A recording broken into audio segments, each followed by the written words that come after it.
Ja, lieber Joachim, vielen, vielen Dank. Nochmal Grüße nach Florida. Übrigens, wenn Sie, liebe Zuschauer, im Live-Chat Fragen stellen an die zugeschalteten hier Vorträge, die leiten wir dann auch gerne weiter, weil wir leider keine Zeit mehr haben für Fragen. Wir kommen jetzt zu unserem letzten Vortrag des Tages.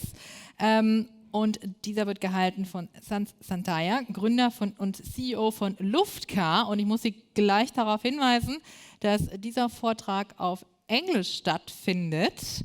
Das heißt, alle bitte noch mal kurz Gehirnzellen anschmeißen. Ich sehe ihn nicht mehr. Einmal Anweisung von der Regie. Darf ich mich von der Bühne entfernen? Nein. All right, good evening. It's great to be here. Okay. My apologies for speaking in English. Maybe one of these days I will learn German. I'll be pretty fluent at it. Thanks for attending and thanks for listening to LuftCar. LuftCar is a hydrogen-powered autonomous air and road vehicle. In other words, a true flying car powered by hydrogen. Before I get into the presentation, I want to show a 1-minute video which will help understand the concept very clearly. And I'm going to launch the video right now. There you go. So LuftCar has got an airframe and a road module which can be detached from each other. The docking mechanism is our IP. We have got 3 patents, 2 non-provisional and 1 provisional, and an international patent protection on the docking mechanism. It's a 5-point docking mechanism. So the idea is to make the airframe look like a jacket, like a airframe jacket, which can fit into any road vehicle and take the road vehicle from point A to point B. And the road vehicle can go from point B to point C. And why do we want to do this? What is the need for this? Well, only 2% of passengers choose air vehicles or choose air flight for distances less than 500 miles. That's because it's expensive to fly those short distances, and then it takes time to wait in airports. But what if we have a solution to take our own car, fly it from point A to point B, so that you can have your car to drive around in an urban environment? So that's the old concept here, but the concept is being made possible because of hydrogen fuel cell. A hydrogen fuel cell gives us the range to fly the 300 miles and for 500 miles, and hydrogen fuel cell helps us democratize travel by reducing the cost per car seat mile. And I'll get to that in a minute. So our vision is to really provide a sustainable, multimodal, dual-use air transportation, which would democratize travel by providing solution for last mile delivery, what I call last minute delivery, and also have the freedom of flight so that people can take off from their backyards or take off from luftpads or vertiports at will and don't have to be held hostage to the airline schedule. So our concept is pretty simple. The docking mechanism, well, I told you about the docking mechanism, but the air vehicle itself is a eVTOL vehicle. We have 6 tilt motors. This comes in recommendation from FAA, and the vehicles will fly up to a height of 4,000 feet, and they can travel up to 300 miles. And once they land, the road vehicle will detach and go up to 150 miles. The idea is that there is enough power in the road vehicle to go around the city in a day, whereas the air vehicle will have the same range as your current passenger car.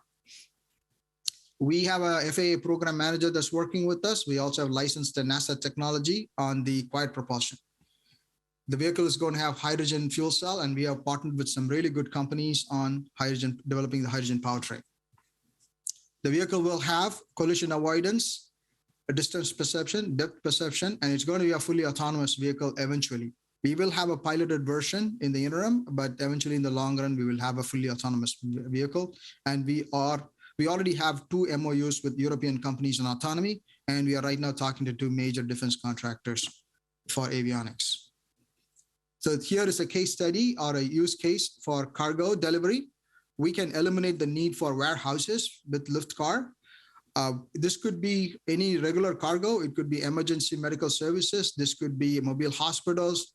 But what the point here is that we will be delivering services to the door for the customer, and we will get to them faster. We'll get to them cheaper, and we don't need a lot of intermediate logistics, and you can save plenty of logistics cost in the process.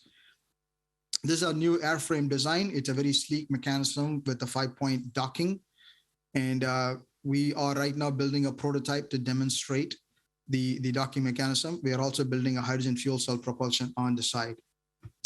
LuftCar is the only vehicle that has got the modular approach to air and road mobility. The closest competition in this space would be Aerocar for us, which has got a retractable wing, but we are not retractable because we don't need to take the flying equipment in an urban road setup. And also, we want to make the air and road vehicle interchangeable so that people can rent the airframes while they only buy the road modules. So you can take your car and you can go to any LuftPad and rent the airframe and then fly to your destination. We have a great team of systems engineers and product managers. All of us come from the energy, industry, automotive, and transportation space.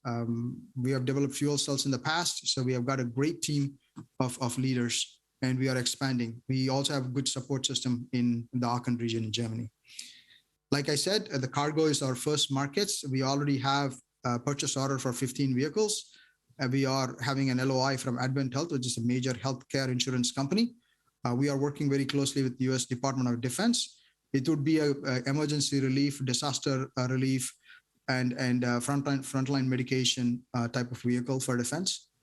And for personal mobility, these vehicles can act as part of a hub and spoke where airlines can own LuftCars, and they can serve people living in remote areas with LuftCars. So for example, Düsseldorf Airport or Berlin Airport can serve distant places through a fleet of LuftCars where people can get biometric security check-in, and then they can land into the airport without having to wait for check-in again and can board the airplanes for the commercial airlines.